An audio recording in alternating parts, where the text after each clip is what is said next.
Online lies cause offline extremism, radicalization, cause young women to feel terrible about their bodies, and can lead to real serious mental health problems and suicidal ideation.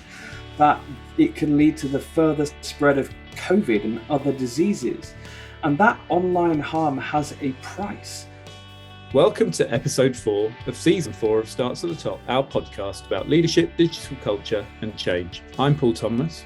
And I'm Zoe Amma. Our podcast brings you interviews with leaders from the public, private and third sectors who are using digital to navigate uncertainty and forge a path to the future.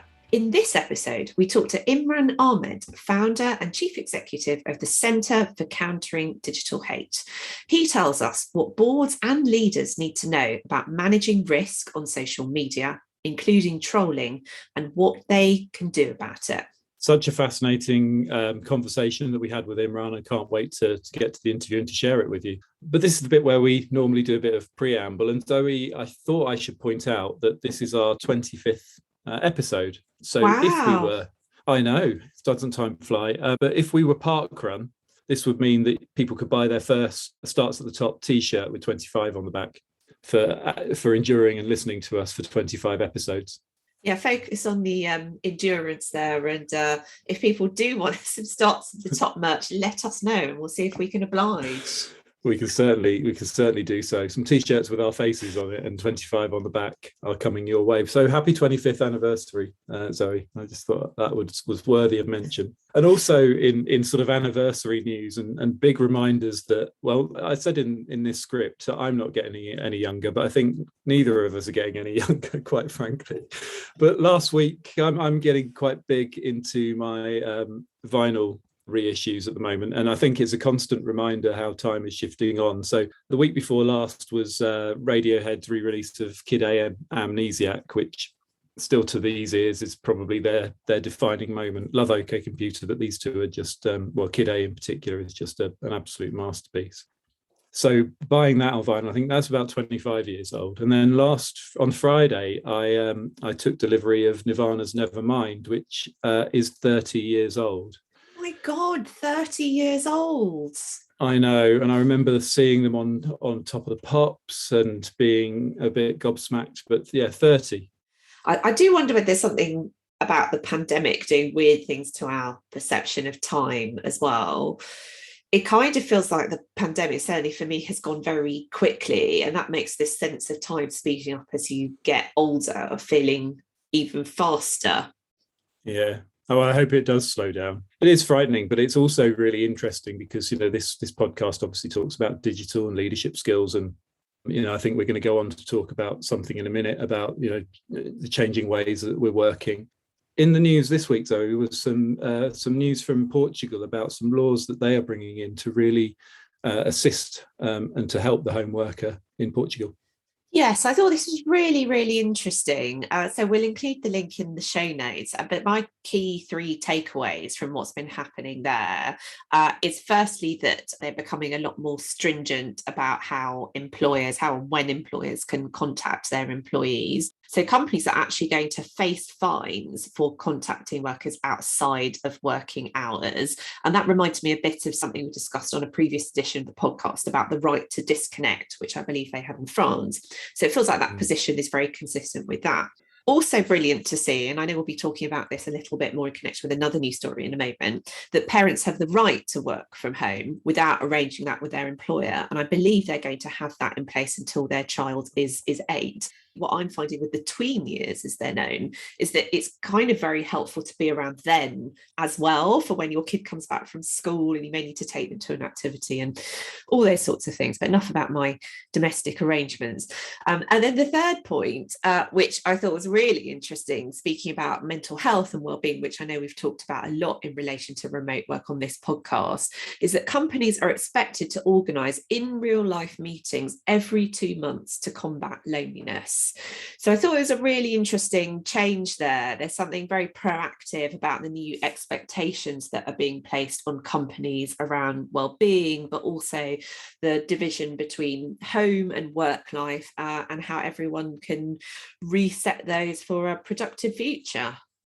The second one, that parents having the right to work from home without arranging with their employer. is fantastic, but you can see that it may immediately problems, can't you, with if that was employed in this country. And even when you think about your own work, I'm sure an expectation that you were maybe going to a meeting or you were having a day in the office with a fixed group of people, and then suddenly two of them turn around and say they're not going to be there. But I guess, ever was such. I've had countless times where I've gone into London to go to a meeting and found that the two people that needed to be there have suddenly said they're not going to be, or something like that. So I guess it's always been the same. But I think that idea of getting together and really mandating time to be together in the office is probably the way forward. I really struggle with the idea that businesses are going to enforce people going back into the office, because it hasn't really fitted with the technology choices that we have today for many years, since well before the pandemic. It's just the pandemic has made it even more of a pressing need. So I think this is brilliant. Me too. It feels like a real step forward, doesn't it? And I wonder whether we might see something similar here, but somehow I feel doubtful given the mood music from government and some organisations about getting people back to the office. So does that mean that we're moving to Portugal then, Zoe? We can do. I'd love to do a recording of this podcast from beautiful Lisbon. Let's see if we can arrange that.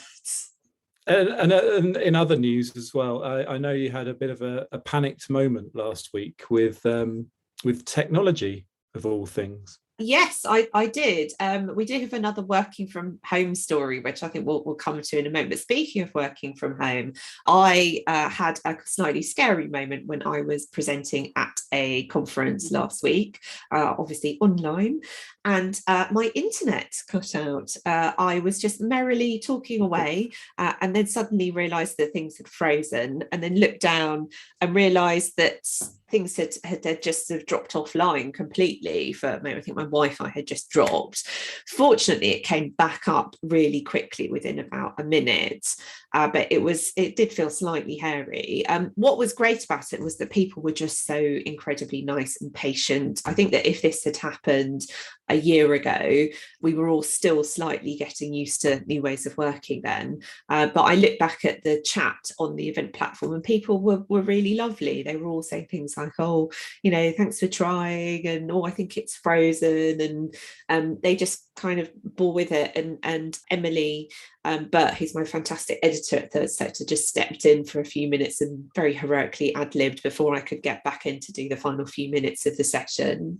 But it just did make me think about, firstly, how we've all adapted during this time, and we've all got perhaps a bit more confident with dealing with tech mishaps, but also how, if your tech does go down at home, there aren't actually that many plan Bs, are there? So I've got a spare laptop and all that sort of thing, but actually no one, as far as I know, has an internet connection where perhaps you have two, and then if one goes down, it can automatically default to the other. I don't know if you can even do that, because my plan B was about, well, actually I'm just going to have to try and hotspot this on my phone if I can't get back on. So I was really lucky that our Wi-Fi came back up so quickly. Yeah, well, I think it will become more of the norm, won't it, where people have a more reliable phone connection that they can jump onto, or that it backs up and moves on to another one, particularly as we move into 5G. I mean, I don't know about you, whether you've noticed or whether you've got a 5G capable phone, but mine is 5G.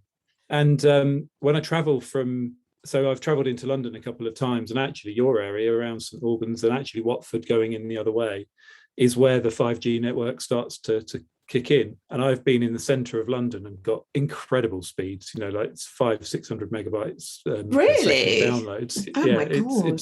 it's just quite frightening. And I do wonder whether you'll see that having that as a backup running in the background that you can fall back onto if necessary will be a problem. But it sort of took us to a conversation, didn't it, about those moments with technology where something goes wrong and then the computer starts talking to you in a language that is still so alien, that so you can connect with people all over the world through Zoom. You can get music or videos and films at the touch of a button. You can pretty much watch any film you want in the entire world at the touch of a button these days. But when my wife got a new laptop from work last week, it started shouting at her that the printer driver needed updating. And we're sort of just sitting there going, oh, I mean, I vaguely know what a driver is and I know where to go and find them if I need them, but we're looking at it going, what's a driver? Why do we need a driver? Why is this computer telling us that we need a driver? So that sort of disconnect that we still sort of have to worry about when computers fail at home, it's not always going to be as seamless as it might have been where you're heavily supported in the office IT environment. It's a great point, because inevitably, even if you do have a great IT team at your fingertips through your organization, when you're working remotely, inevitably you're having to do a certain amount of self-help with IT. So it does make you think, with all the different windows that pop up when something does go wrong, whether those need to be written in more accessible language, because currently it doesn't really feel like that, as you were saying. I mean, we're lucky because we both know what a driver is, but imagine if, that was completely new to you. If you didn't work in tech, you might be thinking, well, not sure what that is or how to deal with it. Yeah. If it popped up and said, buy a new printer, you cheapskate, it's 15 years old and you need to move on, then it might be easier. Or just, we recommend that you turn your laptop on and off again, and that will probably fix 95% of your issues. It would be much easier than your driver needs updating. So ideally, you would like the equivalent of the Microsoft Office paperclip, but being quite hardline and giving you a lot of tough love. And there was a more serious story you wanted to touch on as well, Zoe.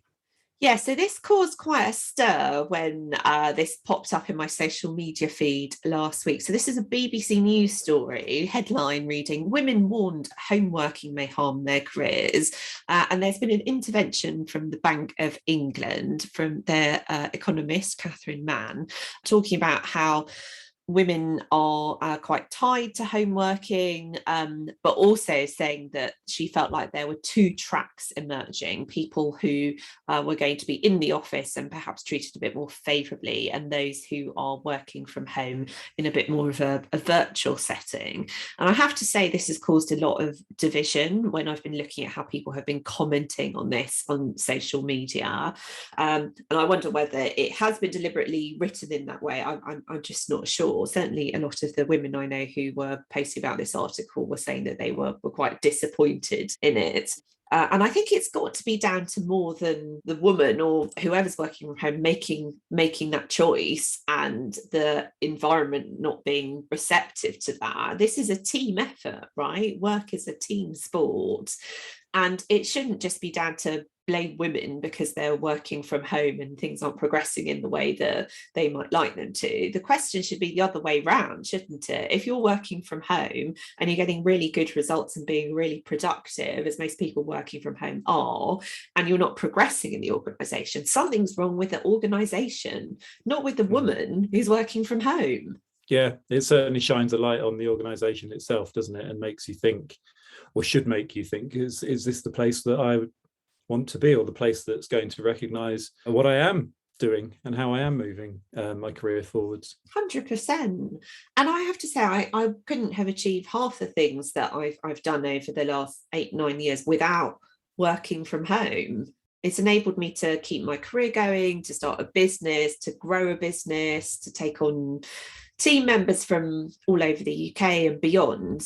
Wouldn't have been able to do any of that without working from home and offering other people the opportunity to do that too.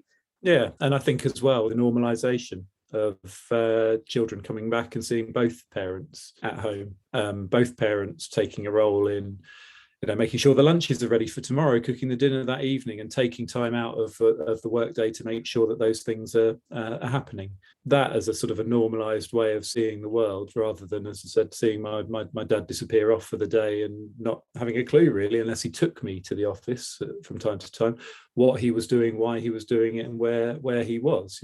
Kind of knew he was going to work, but they could actually see and sometimes get involved, in our work. Yes. But those dividing lines are there for everyone, I think. And it's, it strikes me as being potentially, again, not saying I've seen it too many times, but recently seeing articles, particularly on the BBC, with inflammatory headlines that actually cause more of a good debate, I guess, but more consternation than they should be.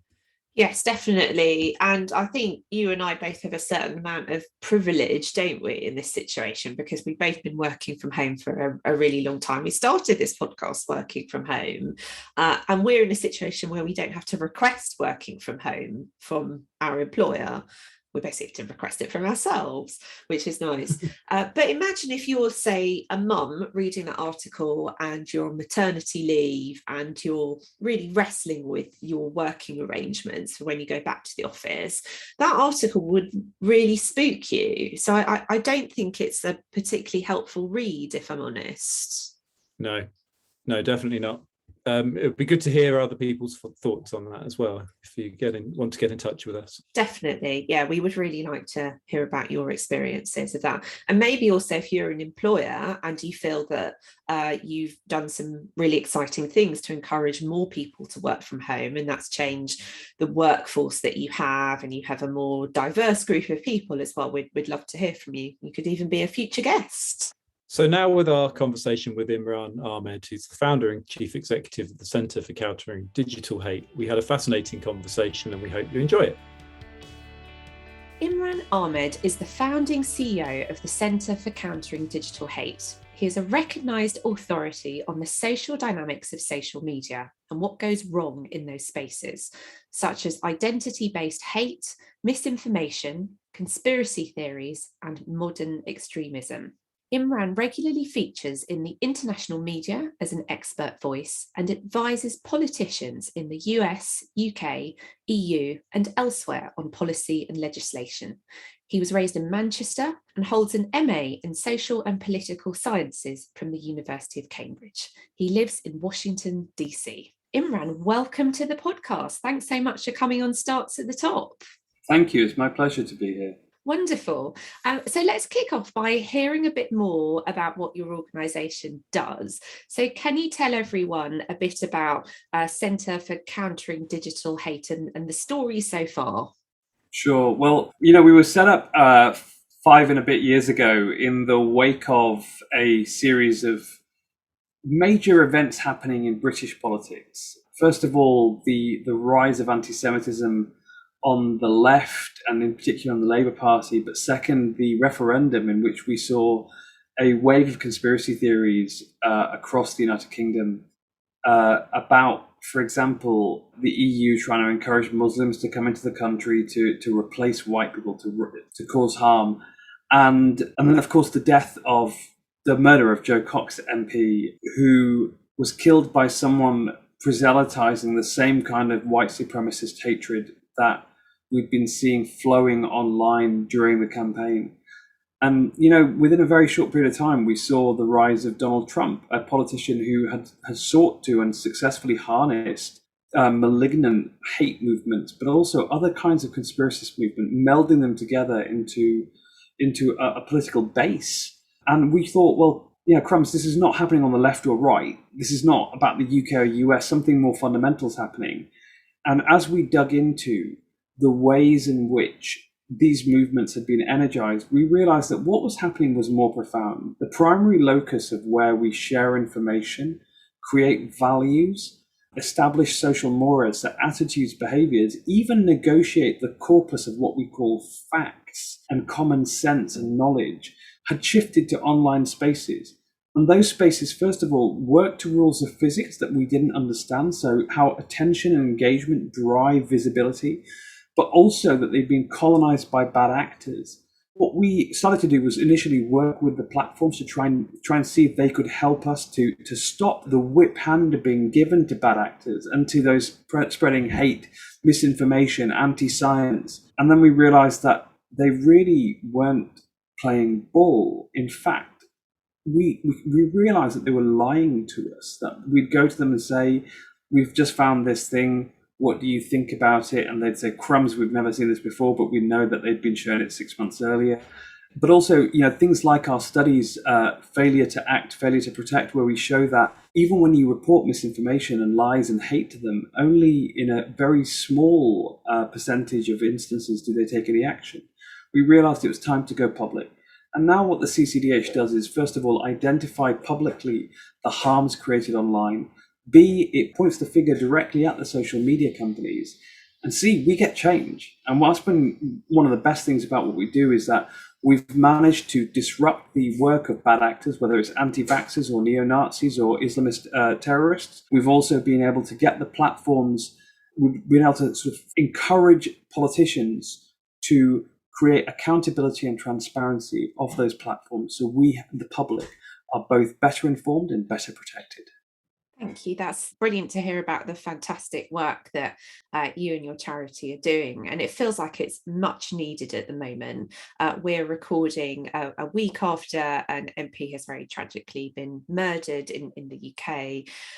And it feels like the bad stories about social media and the impact of some of the sort of online spaces and how people can become radicalized within them just seem to be coming every day, and also about the harm that's being caused on various social media platforms. So whether it's the whistleblowing story or indeed what happened to footballers over the summer as well, it feels like there's a kind of growing volume of stories in this area. And do you think that's happening all around the world as well? Or do you think it's just certain countries where it feels like online hate is becoming even more pervasive? Well, we know it's happening all over the world, and we know that it's actually worse still in some of those areas of the world that don't get attention in Western media in the same way. So those countries where, I mean, one of the things that's come out of the recent whistleblower leak of thousands of documents is that the platforms don't actually have any moderators in hundreds of languages. And so what you have is really, I mean, you know, we think of the situation in the West and in the UK, the US, Europe as being really bad, that hate and misinformation flow almost unabated. In fact, are promoted by the algorithms. Imagine that in countries where there is no moderation, where the algorithm works without any mitigating factors whatsoever, and also where Facebook may be the internet. I mean, Myanmar, for example, Facebook is the internet. It's the primary means by which people access other bits of information, because Facebook isn't, you know, it's free of charge, whereas data more generally is expensive.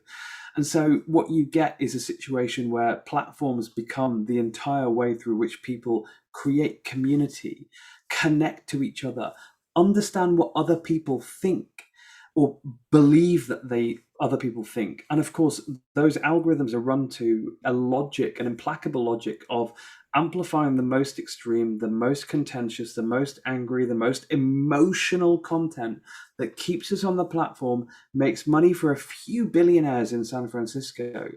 But of course, in Myanmar, for example, caused a genocide. And that's especially shocking, isn't it? Because obviously the story about Myanmar has been all over the news, and Facebook's role in that. And of course, Facebook has always professed the quality of its moderation and how many moderators it has. And I'm sure we've heard that from other social platforms as well. So it feels like there's a huge amount more that those platforms could be doing in order to keep people safe.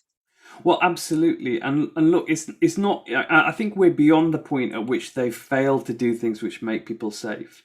In fact, they know that they are making people unsafe, that their wealth comes at the expense of other people's safety. And not only that, it's sort of, it's a central energizing credo to those companies. It's actually what Andrew Bosworth, the new chief technology officer of Facebook, once called in a post on the internal forum of Facebook, as he called that his memo, the ugly truth. He said, "We grow.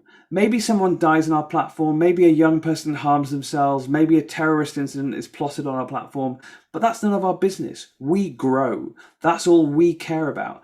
And he specifically, you know, unveiled the sort of the ugly reality underpinning these companies that pretend they're all about breakout rooms and bean bags everywhere. They're not.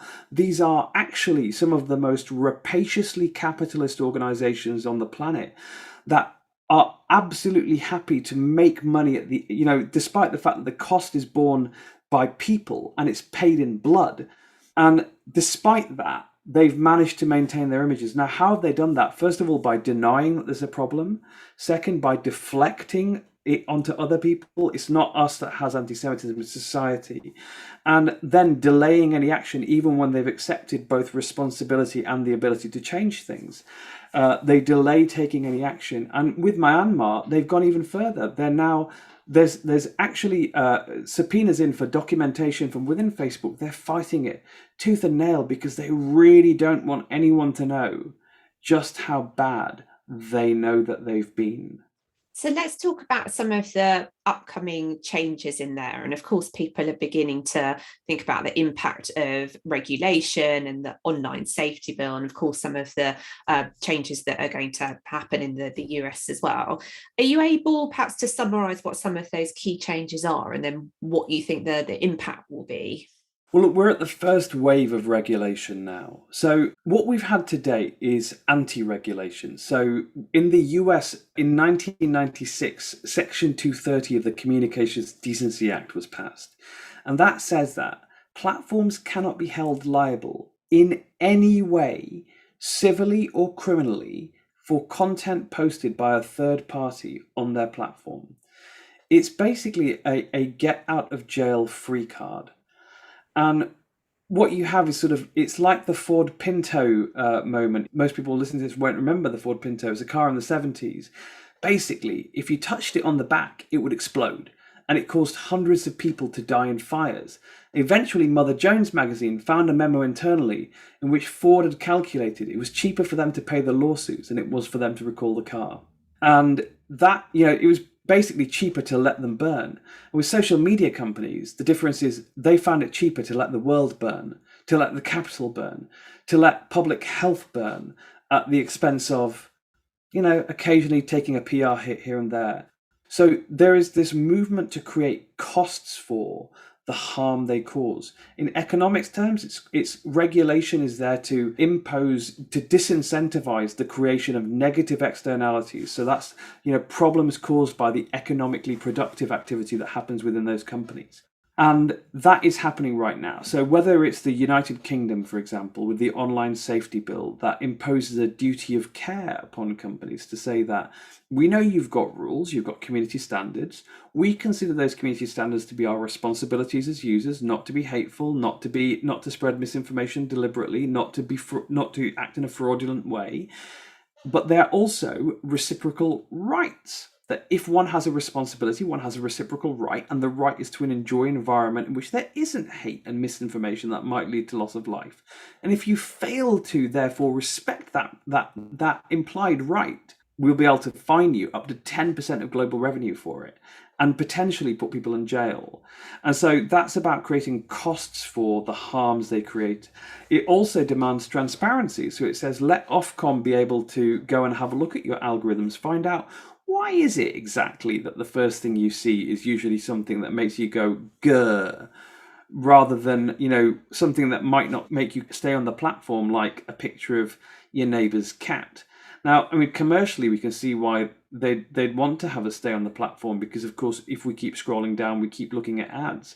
But actually, the net effect of billions of people seeing grr first actually leads to some pretty ugly outcomes. And if that's going to be the way that you want to run your business, sure, but tell us. Let's not hide behind pretense anymore. Let's actually know the rules of engagement on the primary mechanism by which we transmit information and maintain relationships in the modern world, social media. So, and that is what the UK is doing. Now, of course, they've balked it a little bit in that actually the transparency is you give us your reports on what you say is happening on your platform. No one, after the whistleblowers' leak of documents, could possibly believe that these companies that have serially covered up what's happening in those companies would give honest accounts of what's really going on there. So we need to have the ability for any regulator to be able to go in and seize documents and see things in more detail, to be able to check, trust but verify, as a famous US president once said. But then at the same time, they've also balked the bit about consequences because they've put off the decision making on criminal liability. Even when millions of people may have been harmed by the content, thousands may have died, as has happened with the anti-vax misinformation that flows unabated on their platforms that they claim to be cracking down on, but has, without a shadow of a doubt, led to people gurgling to death in ICUs, telling their doctors before they die, I thought the vaccine was going to harm me, it's why I didn't take it, it's why I was waiting. And it's too late for them. And for those, for those instances, there is a credible case for criminal prosecution of executives. Of course, the UK, the UK government hasn't put that into its current proposals. When I gave evidence to the Online Safety Bill Public Bill Committee a few weeks ago in London, I made that point, and I'm hoping that when the government reintroduces that legislation for final reading, for second reading, they're saying now by the end of the year that they will have made that change. In the EU, they've got the Digital Services Act, which tries to do it in a different way. It's more about privacy and data, unsurprisingly for the European Union, which we all know has a thing about that. In Germany, they have the NetzDG, which outlaws certain types of content that they consider to be beyond the pale. For example, anti-Semitic Holocaust denial. In New Zealand and Australia, there's legislation going through. In the US, there are multiple proposals. I think, the thing is that if I was to give you where we are with the legislative proposals in the US right now, by the time this comes out, in fact, by tomorrow morning, it would probably be out of date, because the US legislative process is not driven by government legislation. It's driven by members of Congress coming forward with their legislation. Eventually, that's cobbled together into something which can enjoy majority support and can get through both Congress and the Senate. Right now, there are multiple proposals, but here's the thing, we've got bipartisan proposals in place now. So, for example, Grassley is a Republican, has signed up to one of the bills. We've got bills coming from really respected figures who are on the moderate side, who are able to command respect and affection across the House for their independent thought and for their fairness, like Amy Klobuchar, who are coming forward with bills. I think we're at a point now where you've got a glut of bills coming through. You've got Wu, Khan, and Cantor, the three horsemen of the apocalypse for social media companies, who are now, Biden is having approved or have been approved to be in charge of antitrust in the US. And antitrust is the means by which US law breaks up monopolies. And so there's a real existential threat to Facebook, for example, which owns Facebook, WhatsApp, and Instagram. Now, you break up those three companies, and for the consumer, most people don't even realize they're connected, but behind the scenes, believe me, they are. And it's obviously means that Mark Zuckerberg is personally in charge of an enormous proportion of how we perceive the world around us. And that is terrifying for someone that appears to have the moral character of a Terminator cyborg, and possibly the glassy appearance of a Terminator cyborg as well. So there is a number of proposals going on around the world.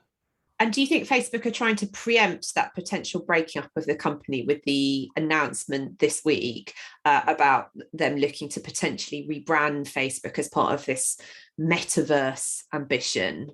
So, Facebook is doing everything it can to fight legislation and regulation. They even have full-page ads in the New York Times saying it's time for regulating social media companies.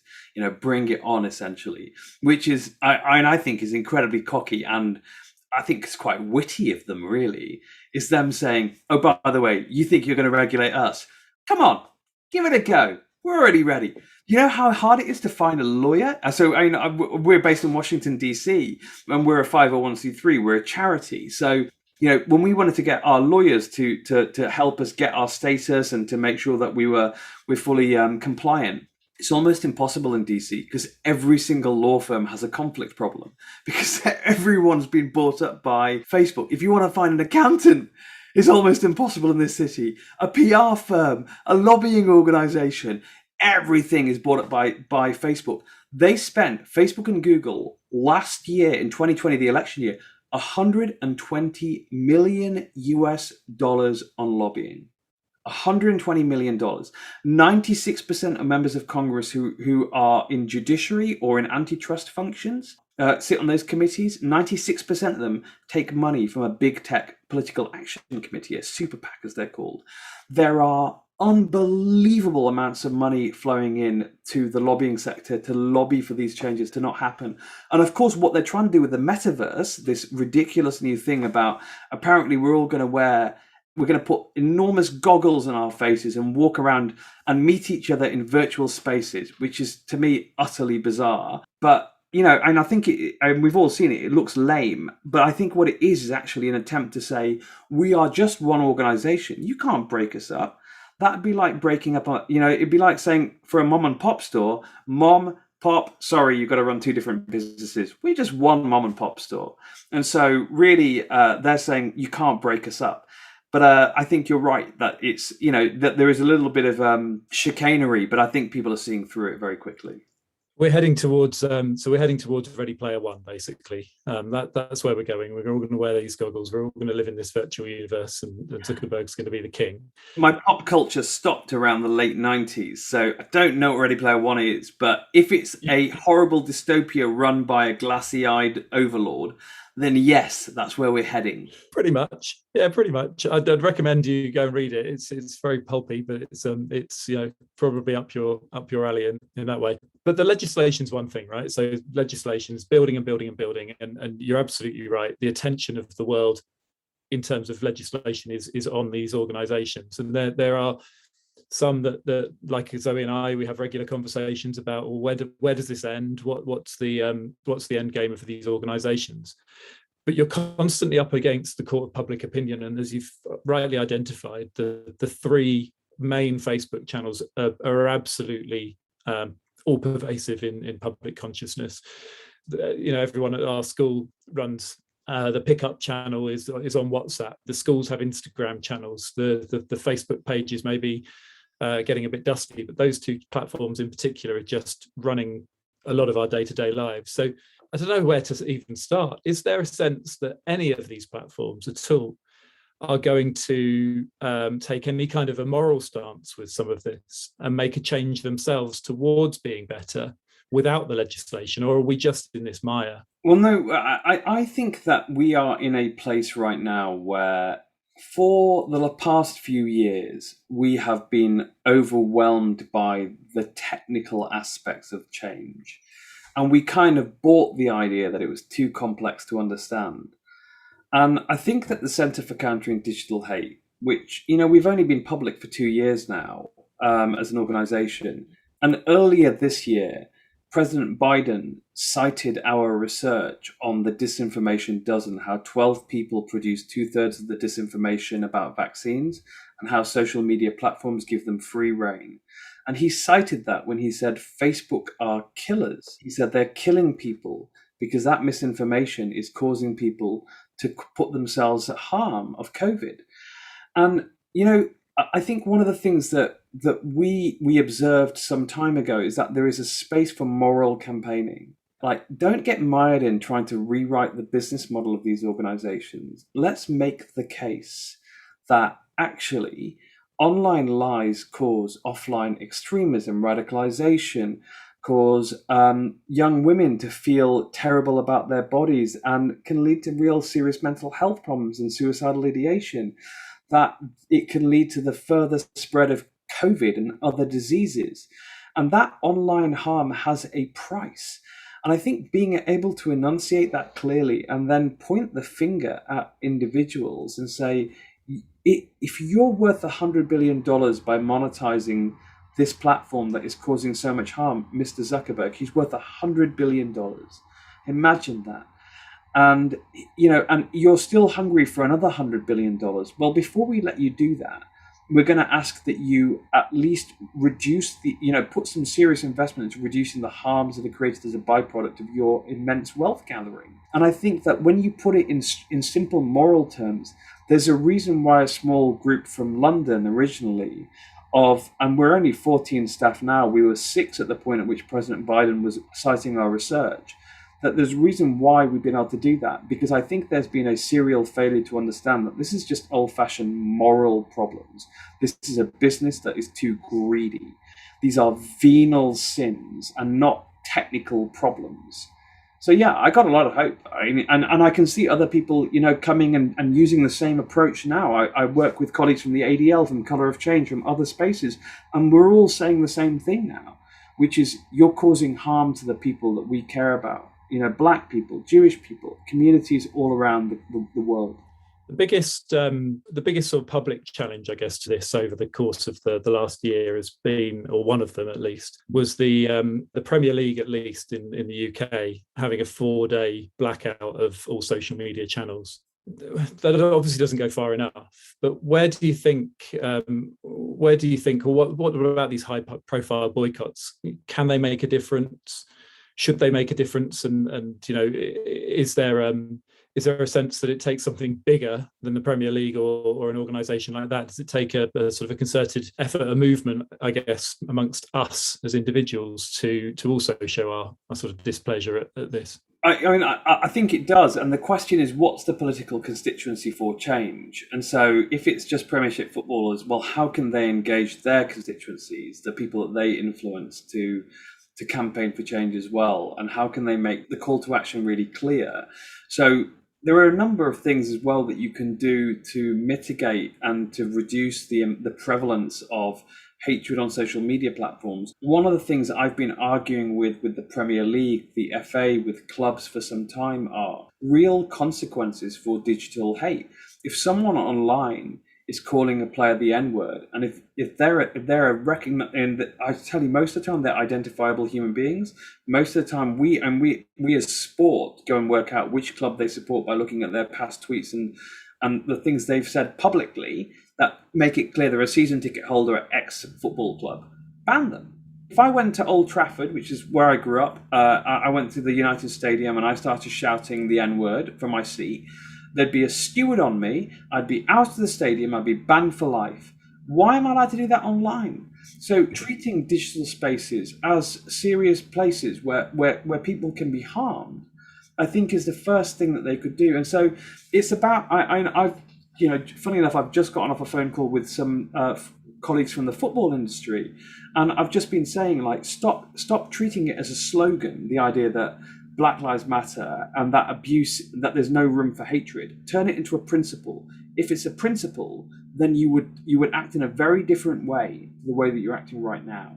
And I think that's, part of it is, if it's a principle, well, then what flows from that? First of all, if there's no room for hatred, that means there's no room in my stadium for hatred. It means that if a social media company wants to do a deal with us, but they're still spreading hatred as well, we're going to say, before you can even think about commercializing and monetizing the attention that's driven by football players, first of all, you need to clean your platform up. And we're not doing the deal, full stop, until that happens. Yeah, and being a football fan myself and a fan of a club that wears a Visit Rwanda badge on the side, there's very little to tell me that they have the moral interests of their fans at heart when they go in to make all these deals. So I hope that they take that. So sort of changing tack a bit and sort of coming towards our audience. So what do sort of boards and leaders need to know about the risk of social media? And is there anything that they can do in taking an approach?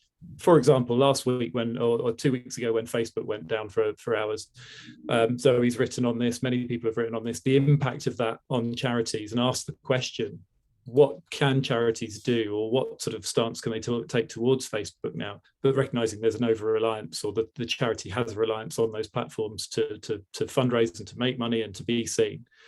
What can leaders do about this? What would be your advice? I think I alluded to it very early on when I said there are different rules of physics to social media platforms than there are to the real world. And an understanding at a simple level as to what communication means on social media. So, for example, what it means when you receive a notification that someone's been abusive towards your brand, why it is that someone would use abuse, and the way in which engagement drives visibility. So, we wrote a report, our first ever public report was Don't Feed the Trolls, and it was based on a mathematical analysis of the combination of user behavior and the algorithms, the platform's logic. So it said, if someone's abusive towards you racially, your instinct is to react. But if you react to it, what you actually do is rebroadcast it to millions of people. especially if you're if you're a charity with a large following, you rebroadcast it to lots of people. How do we measure the effectiveness of any piece of communication on social media? Through the most regressive mechanisms, retweets and shares, which is utterly meaningless, first of all, because a retweet from me is worth nothing. And we work a lot with Hollywood celebrities. A retweet from Selena Gomez, something gets seen by 10 million people. I can see my direct numbers. A retweet from me, you might get seen by 5. So the regressive understanding that we have of it, understand the mathematics of those platforms and the ways in which, for example, the overreactions I have seen by executives to one bit of abuse online, still you hear people are saying on Twitter, just because the Daily Mail writes ridiculous articles, even the Guardian, even the BBC, saying people on social media are saying, and they pick up 3 tweets and say, this is what social media is saying. That's not what social media is saying. So we were talking about boards and leaders and what else they need to know about how they understand risk, manage risk on social platforms, because it does feel like there's a bit of a gap in the understanding between, say, the team who are running social, the digital team, and then whether the board and the leadership team really get what's going on at grassroots level. So, in a past life, I was a management consultant, and one of the things I used to encourage people to do was go and listen to salespeople. And I'd say, if you want to know about objection handling, if you want to know what people really think of your brand, your product, go and speak to the front line, the people that really, really touch the public and see them on a regular basis. I think quite often what you get is top-down instructions on what to do on social media and what it means that there's a tweet here or a tweet there. I think about creating an organization that drives understanding and information from those people who are most in contact with the public through social media back up to executives. So a learning process and an organization that's able to, I think if you can get that flow right, what you actually end up doing is giving executives an enormous amount of understanding about where sentiment is, but filtered through people that actually get it a lot better than executives do most of the time. And over time, what you do is you upskill the entire organization in understanding how it is. You get more of that nuanced feeling, which you get over experience and time, about what it means now for our brands to be inserted into a communications milieu, which is very, very different to anything we've experienced before. And it also helps us to understand, well, what matters and what doesn't. When is a moment a crisis? When is it just a flash in the pan? And we're going to have to, as organizations, get more used to that. Because I look at, for example, how people reacted to abuse around COVID, and I see some of the world's biggest charities having made atrocious mistakes in how they've managed their reputations in that crisis, which then you see you see individual scientists and some very smart people who've realized that when there's very organized troll activity, for example, switch to broadcast mode and suck it up. Suck up the fact that 50 people on social media, if they work together in really, really deep coalition. So this is how it works. 50 people, they each tweet one time. They each retweet each other saying this or a thumbs up emoticon, and they each like each other's posts. That's 50 times 50 times 2 notifications to the target, 5,000. Now you get 5,000 notifications going into an executive at a charity and they see what their feed looks like. They think that means 500,000 people feel it. And actually it's divide by 100, not times by 100. And so, the reality is that once you start to understand the way in which these things happen, that someone's trying to make something happen, trying to hijack your brand, you can be much more confident in navigating what are more complex eddies, and also environments that give the whip hand to bad actors. So there's also things we can learn from how bad actors organize. And I've been encouraging pro-social organizations to build their own ninjas who understand social media and who are able to reinforce each other. We can do that both, in terms of individuals who work for the organizations to support the organizations, but then between organizations as well. How do we leverage the fact that we actually are more popular? We're bigger and cooler than all of them. remember going back years though, having these conversations where, you know, you'd have a conversation with the leadership team and say, well, it's great that you've got this carefully curated corporate brand that's really in the hands of the people running your social media channels, and that's just got stronger and stronger and stronger and stronger, to the point where I think it's a real shift in the power dynamic.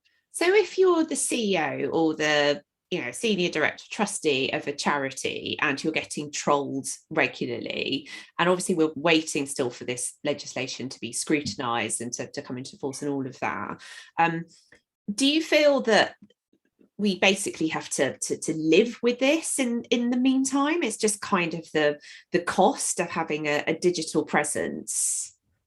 Well, I think it's not the cost, it's just the reality of having a digital presence. Like the rules of physics aren't set by it. So there are multiple things happening right now. First of all, there are organizations like CCDH which are set up to try and disrupt bad actors. There is increasing pressure to stop giving the whip hand to bad actors.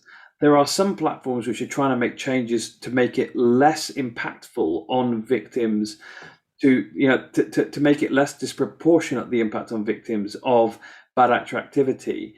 But I think there's also a realism that has to go with it. That brand in the modern sense isn't actually it isn't a logo, it isn't a slogan, it isn't.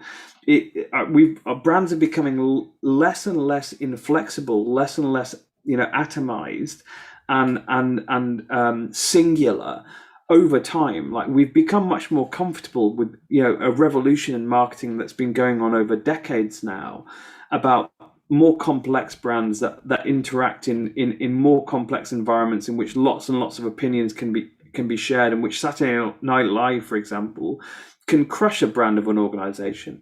Now imagine that on social media, and imagine the inability to think hard about to operate in these environments. And I think that we're just having to get used to a new way of understanding and appreciating what brand is. Your brand is very much, it's much more visible to you what people think of your brand. But it also means that you have to go back to what brand originally was, which is values. Like, brand is not something that you present to the outside world. It's how you live, breathe, and perform. It's like it shines through beyond just the words that you put to it. And that's what the RNLI do so well, don't they? When they get stuck in these horrible crisis situations, when they get trolled, they lead with their values, and they're really robust about what they stand for. We did something with the US Marines a while back, and the Marines decided that when there were there's announcements going out about women Marines, and initially they were getting trolled really badly. So then they just said switch off comments. And it really, really spoke to the Marine Corps' values to me, which is that the Marine Corps says, don't get in a fight, you don't have to, but if you do, win it. And so the first instinct is, don't get into a fight, just switch off the comments. I thought that was wonderfully confident of them. And then if someone says, you switched off comments, you don't want to hear what you said, I don't care.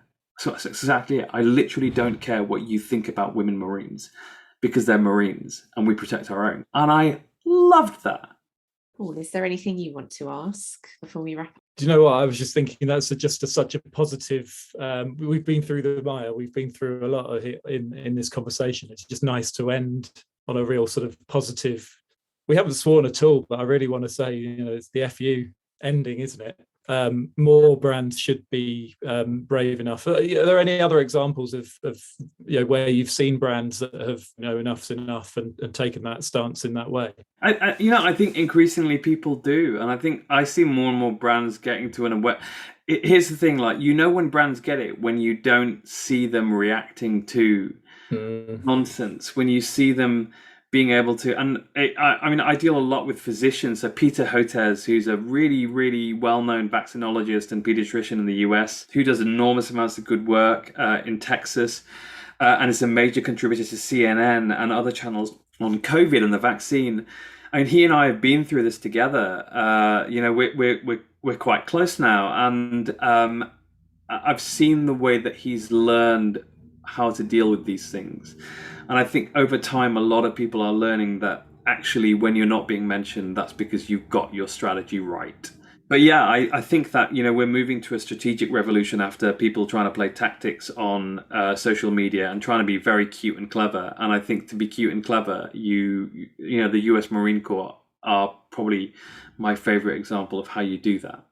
It's encouraging to know that if I'm not getting mentioned, then my strategy is correct, because that's probably what's happening to me now. Now I've sort of given up the ghost a little bit on Twitter. It's a really good conversation. Thank you very much for spending time with us. Hey, that was great. Thank you so much, Imran. That was brilliant. And I know that our listeners will get a lot from this conversation. So thank you so much. My pleasure. Thank you to Imran for joining us.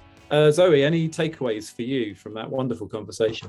Oh, it was great to hear someone being so robust about how you deal with trolls. I thought that his discussion of the upcoming legislation was really helpful, and also a great primer for the context on social media and how that's really changed over the last few years.